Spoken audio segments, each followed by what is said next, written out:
ಎಲ್ಲ ಬಂಧನ ಆಗಿದೆ, ಅದಕ್ಕೇನು ಹೇಳಬೇಕು.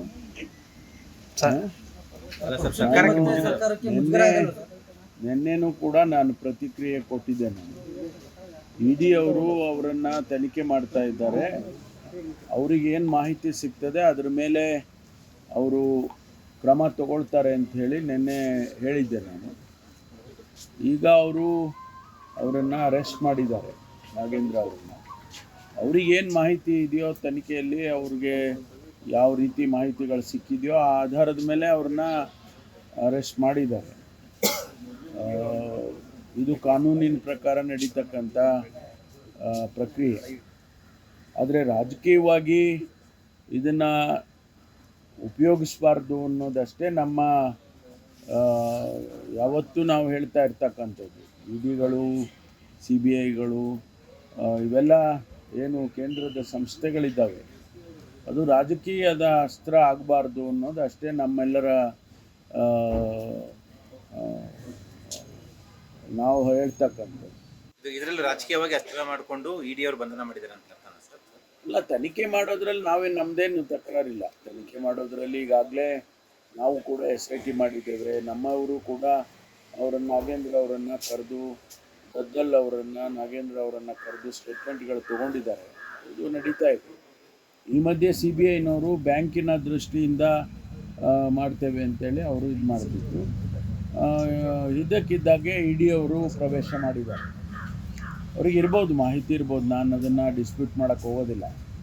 ನಮ್ಮ ಇದು ಏನು ಹೇಳಿದರೆ, ಮೊದಲಿನಿಂದನೂ ಕೂಡ ಈ ರೀತಿ ಆಗುವಾಗ ಇಡಿ, CBI ಇವೆಲ್ಲ ರಾಜಕೀಯದ ಅಸ್ತ್ರಗಳಾಗಬಾರ್ದು ಅಂತೇಳಿ ಮೊದಲಿಂದನೂ ಕೂಡ ನಮ್ಮ ಪಕ್ಷದವರು ಅವತ್ತಿನಿಂದನೂ ಹೇಳ್ಕೊಂಡೇ ಬರ್ತಾ ಇದ್ದಾರೆ. CM ಕೂಡ ಹೇಳಿದ್ರು ಪ್ರತಿಭಟನೆ ಮಾಡೋದಕ್ಕೆ ನಮ್ಮದೇನು ತಕರಾರಿಲ್ಲ. ಆದರೆ ಹೆಂಗಂದ್ರೆ ಹಂಗೆ ಪ್ರತಿಭಟನೆ ಮಾಡ್ತೀವಿ, ಬೀದಿನಲ್ಲಿ ಸಾರ್ವಜನಿಕರಿಗೆ ತೊಂದರೆ ಮಾಡ್ತೀವಿ. ಈಗಾಗಲೇ ಸುಪ್ರೀಂ ಕೋರ್ಟು ತೀರ್ಮಾನ ಮಾಡಿದೆ, ಸುಪ್ರೀಂ ಕೋರ್ಟು ಹೇಳಿದೆ, ನೀವು ಪ್ರತಿಭಟನೆ ಮಾಡುವಾಗ ಯಾರಿಗೂ ಸಾರ್ವಜನಿಕರಿಗೆ, ಆಸ್ತಿಪಾಸ್ತಿಗಳಿಗೆ ತೊಂದರೆ ಆಗಬಾರ್ದು, ನಷ್ಟ ಆಗಬಾರ್ದು ಅಂತ ಸುಪ್ರೀಂ ಕೋರ್ಟೇ ಹೇಳಿದ್ದಾರೆ, ಡೈರೆಕ್ಷನ್ ಕೊಟ್ಟಿದ್ದಾರೆ. ಹಾಗಿರುವಾಗ ಅವರು ಅದನ್ನು ಸುಪ್ರೀಂ ಕೋರ್ಟಿಗಿನ್ನ ಇವರೇನು ದೊಡ್ಡವರಾಗೋಕ್ಕಾಗೋದಿಲ್ಲ. ಸುಪ್ರೀಂ ಕೋರ್ಟಿನ ಡೈರೆಕ್ಷನ್ನು ಕೂಡ ಗಮನದಲ್ಲಿಟ್ಕೊಂಡು ಇವರು ಪ್ರತಿಭಟನೆ ಮಾಡಬೇಕು. ಮಾಡೋದನ್ನು ನಾವು ಬೇಡ ಅಂತ ಹೇಳೋದಿಲ್ಲ. ಈಗ ಸದನ ನಾಳೆಯಿಂದ, ಸೋಮವಾರದಿಂದ ಪ್ರಾರಂಭ ಆಗುತ್ತೆ ಅಧಿವೇಶನ, ಅಲ್ಲಿ ಕೂಡ ಅವರು ಪ್ರಸ್ತಾಪ ಮಾಡ್ಬೋದಲ್ಲ.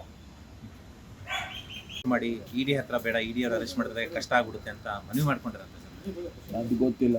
ದದ್ದಲ್ ಅವರು ಫೋನ್ ಅಲ್ಲ, ಅವರು ದದ್ದಲ್ ಅವರನ್ನು ಕರೆದಿದ್ದಾರೆ, ನಮ್ಮ SITನವರು ನಾಗೇಂದ್ರ ಅವರನ್ನು ಕರೆದಿದ್ದಾರೆ.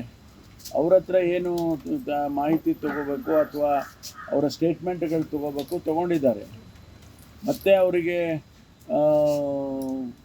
ಅಗತ್ಯ ಬಿದ್ದರೆ ಮತ್ತೆ ಕರೀತಾರೆ. ಅಲ್ಲ ಸರ್, ದದ್ದಲ್ ಅವರು ಫೋನ್ ಬಳಕೆ ಮಾಡಿಕೊಳ್ಳದೇನೆ ಓಡಾಡ್ತಾ ಇದ್ದಾರೆ, ಇಡಿ ಅವರು ಹುಡುಕಾಡ್ತಾ ಇದ್ದಾರೆ.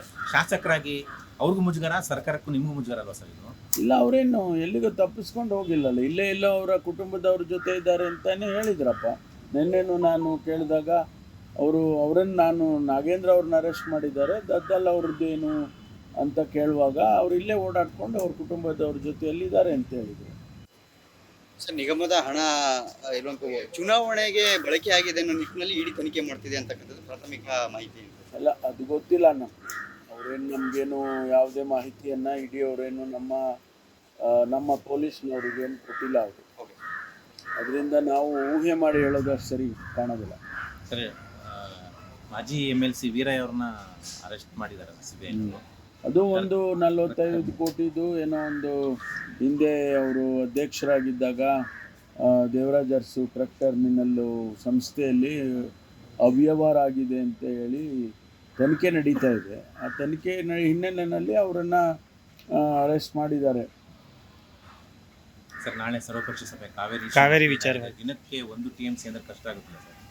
ಇಲ್ಲ, ಅದನ್ನು ನೋಡೋಣ. ಅವರು ಟೆಕ್ನಿಕಲ್ ಟೀಮ್ ಏನು ಮಾಹಿತಿ ಕೊಡ್ತಾರೆ, ನಾಳೆ ಎಷ್ಟು KRSಗೆ ಒಳಹರಿವು ಬರ್ತಾ ಇದೆ ಮತ್ತು ನಾವು ಎಷ್ಟನ್ನು ಶೇರ್ ಮಾಡೋದಕ್ಕೆ ಅಥವಾ ಕೊಡೋದಕ್ಕೆ ಸಾಧ್ಯ ಆಗ್ತದೆ, ಅದನ್ನೆಲ್ಲ ಟೆಕ್ನಿಕಲ್ ಟೀಮ್ನವರು ನಾಳೆ ಸಮಿತಿಯ ಮುಂದೆ ಹೇಳ್ತಾರೆ. ಆಲ್ ಪಾರ್ಟಿ ಮೀಟಿಂಗ್ ಕರೆದಿದ್ದಾರೆ ಮುಖ್ಯಮಂತ್ರಿ. BJP ಅದರಲ್ಲಿ ಎಷ್ಟು ಕೊಡೋದಕ್ಕೆ ಸಾಧ್ಯ ಆಗುತ್ತೆ ಅಂತ ಹೇಳಿ ಅದನ್ನು, ಯಾಕೆಂದರೆ ನಾವು ಮುಂದಿನ ತೀರ್ಮಾನಗಳಂತೆ ನಾವು ಅದನ್ನು ಕಂಪ್ಲೈ ಮಾಡಬೇಕಾದದ್ದು ಕೂಡ ಇದೆ. ಆದರೆ ನಮ್ಮ ಹತ್ರ ನೀರು ಇರಬೇಕಲ್ಲ, ಅಷ್ಟು ನೀರು ಇದು ಒಟ್ಟಾರೆ ಯಾವ್ಯಾವ ಸಂದರ್ಭದಲ್ಲಿ ಎಷ್ಟೆಷ್ಟು ಕೊಡಬೇಕಾಗ್ತದೆ ಅನ್ನೋದನ್ನು ಡಿಫೈನ್ ಮಾಡಿರ್ತಾರೆ.